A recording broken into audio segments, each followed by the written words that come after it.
보신 것처럼 파타야 살인 사건 피의자 중 한 명의 구속 심사가 오늘 오후 진행되는데요. 이 내용과 함께 다양한 이슈들을 하나씩 짚어보겠습니다. 네, 장윤주 변호사 계속해서 함께 해주시고요. 권상희 평론가 새로 모셨습니다. 안녕하세요. 안녕하세요. 이달 초 한국인 남성 3명이 한국인 관광객을 납치해 살해한 뒤 저수지에 유기했습니다.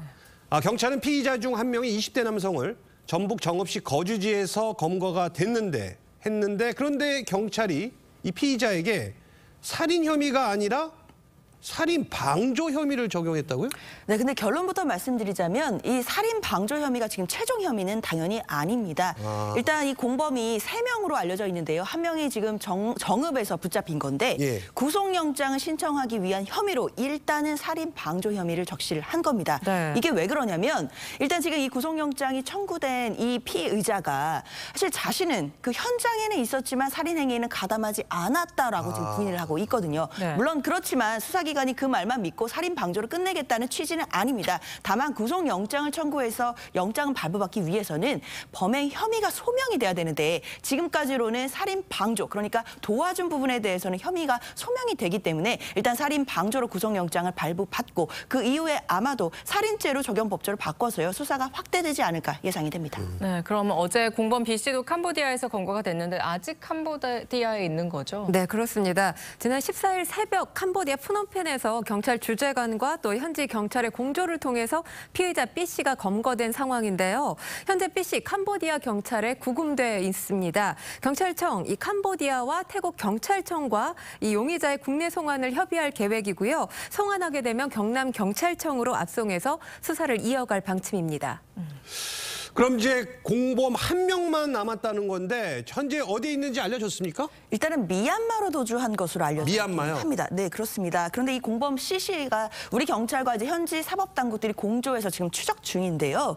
일단 2020년 이후에 8차례나 태국을 드나들 정도로 현지 지형에 대해서 어느 정도 빠삭한 것으로 보이고요. 특히 2016년부터 17년까지 차량에 대해서 어떤 절도를 한 혐의로 벌금형을 받고 또 폭력 전과까지도 있는 것으로 지금 밝혀졌습니다. 네, 근데 피의자들이 과거 불법 도박에 또 가담한 사실도 있는 것 같아요. 네, 그렇습니다. 경찰은 피해자들이 과거 이 불법 도박에 가담했던 전력을 확인했다고 합니다.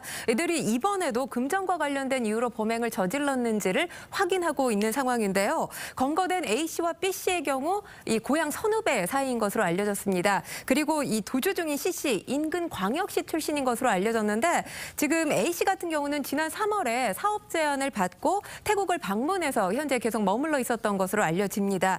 살해 동기 등의 이 구체적인 사건의 실체, 캄보디아에서 검거된 B 씨에 대한 조사가 이뤄지게 되면 수면 위로 드러나지 않을까 예상됩니다. 자, 이 살인 사건에서 가장 중요한 게 이 범행 동기잖아요. 이게 좀 구체적으로 밝혀졌나요? 일단 물론 수사가 조금 더 진행돼 봐야 되는 것은 분명한데요. 일단 경찰 입장에서는 뭐 마약이나 이런 것 관련보다는 아까 나왔던 뭐 도박 사이트라든지 또는 이제 금전 문제 이런 쪽으로 범행 동기에 무게를 두는 것으로 보입니다. 물론 이제 나머지 공범까지 다 붙잡아서 좀 더 조사를 해봐야 되는 것은 분명한데요. 일단 유가족 입장에서도 피해자가 마약 범죄 연루서는 전혀 사실이 아니다라고 이야기를 하고 있기 때문에 이 부분에 대해서 좀 확인해야 될 것 같고요. 특히 이제 태국에서 피해자가 사업을 했다든가 뭐 태국인 아내가 있었다거나 이런 부분들은 다 사실과 다르다고 유가족의 입장을 밝혔습니다. 자, 다음 내용 보겠습니다. 최근 이 온라인 커뮤니티에 소고기 먹다가 주사 바늘이 나왔다 이런 글이 올라와서 또 충격을 주고 있습니다. 이게 어떻게 된 상황인가요? 글을 작성한 A 씨 지난 9일에 한 온라인 광고를 보고 이 2+ 등급의 한우를 구입했다고 합니다.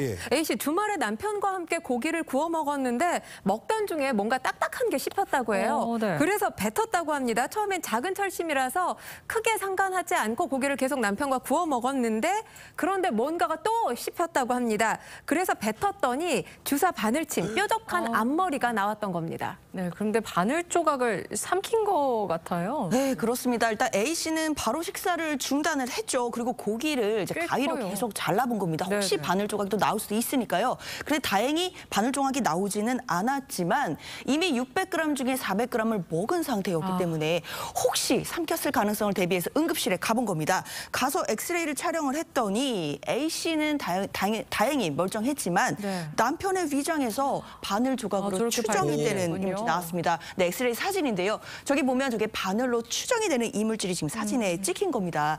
그리고 일단 이 그 철 조각들이 그 바늘의 앞머리처럼 보이는 뾰족한 모습들도 네. 보이거든요. 그리고 이제 손가락 2마디 정도로 보이기 때문에 이것을 삼켰다라고 한다면 사실 건강상에도 크게 문제가 우려되는 상황입니다.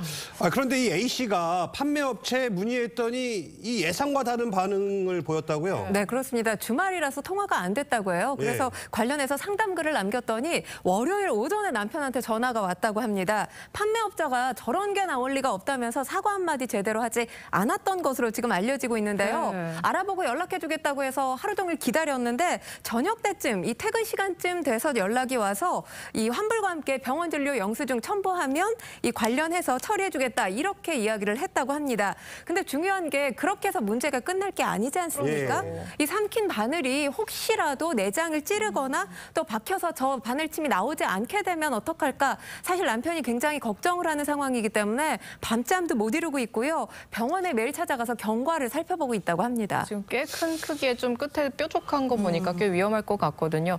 그런가 하면 또 한 유명 햄버거 프랜차이즈 업체 햄버거에서 비닐 장갑이 나와서 논란이 일고 있습니다. 업체의 부적절한 대응 때문에 지금 더 논란이 커지는 것 같은데 이거 어떻게 된 일입니까? 네, 일단 경기도 성남시에 사는 분이 일단 햄버거, 그것도 되게 유명한 프랜차이즈 햄버거집에서 햄버거를 시켜 먹은 겁니다. 그런데 패티하고 야채 사이에서 예. 비닐 장갑이라고 하죠. 우리가 이제 위생 장갑이라고도 하는데 너무 크네요. 그게 통째로 지금 나온 겁니다. 네. 당연히 소비자 입장에서는 매장에 연락을 했겠죠. 그랬더니 점장이 확인해보겠다라고 하면서 햄버거를 가져갔다고 하는데요. 그 이후에 경위를 확인해본다라고 해놨으면서 점장이 연락이 없었던 겁니다.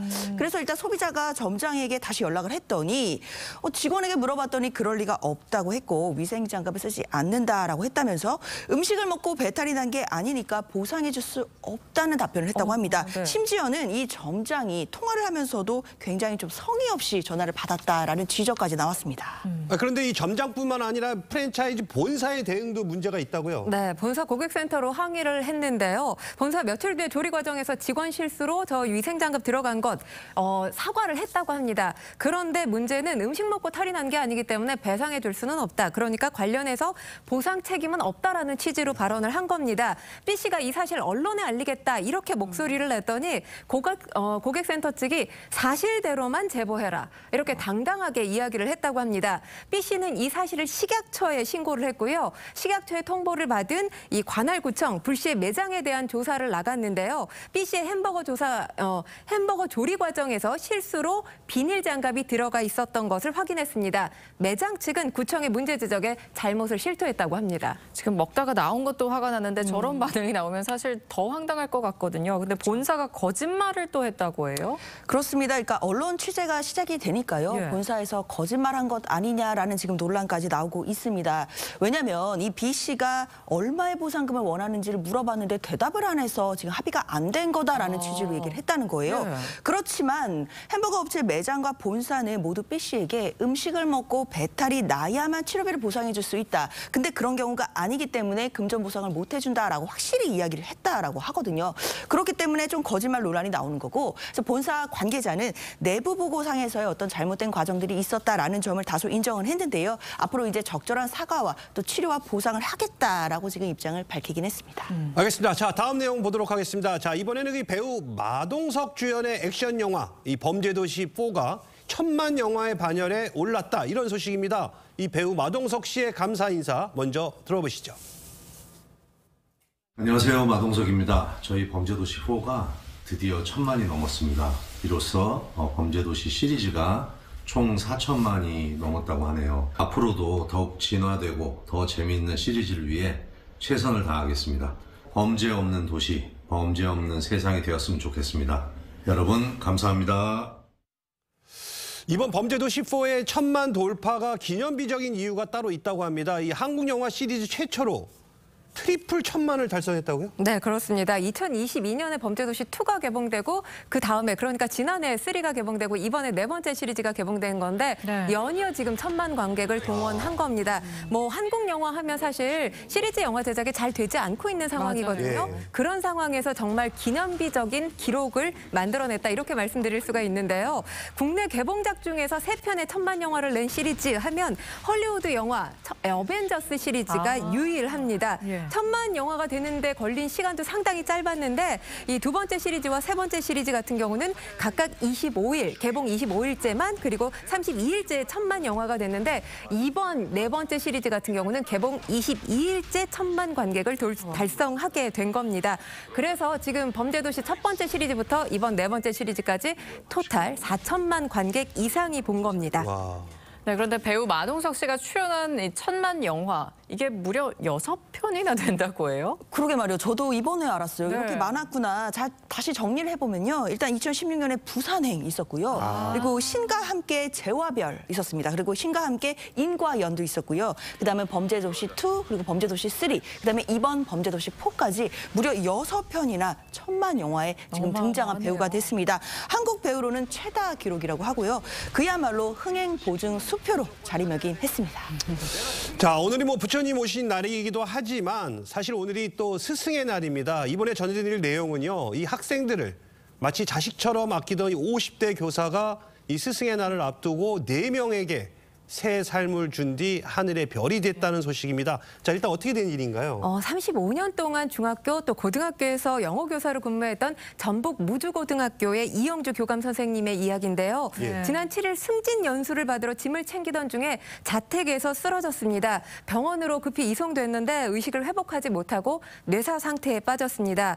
가족에 따르면 이 교감 선생님 평소 본인이 죽게 되면 장기를 기증해서 다른 사람을 살려줘라 이런 이야기를 자주 했다고 합니다. 또 장기 기증을 만약에 못하게 된다면 시신을 기증해서라도 의학 교육 또 의학 인재 양성에 도움을 주길 바란다 이런 목소리도 냈다고 하는데요. 네네. 이 교감 선생님 이번에 심장과 간 양쪽 신장을 4명에게 기증했고요. 또 피부와 연골 등 신체 조직도 100여 명에게 기증했습니다. 네, 평소에도 이 제자들과 가족들에게 좀 굉장히 존경받는 분이었다고 해요. 그렇습니다. 이 교감 선생님의 별명이 세인트 리였다고 해요. 세인트는 아시다시피 성인이라는 네. 호칭이잖아요. 예. 그만큼 20년 넘게 어려운 이유 또 후원도 했고요.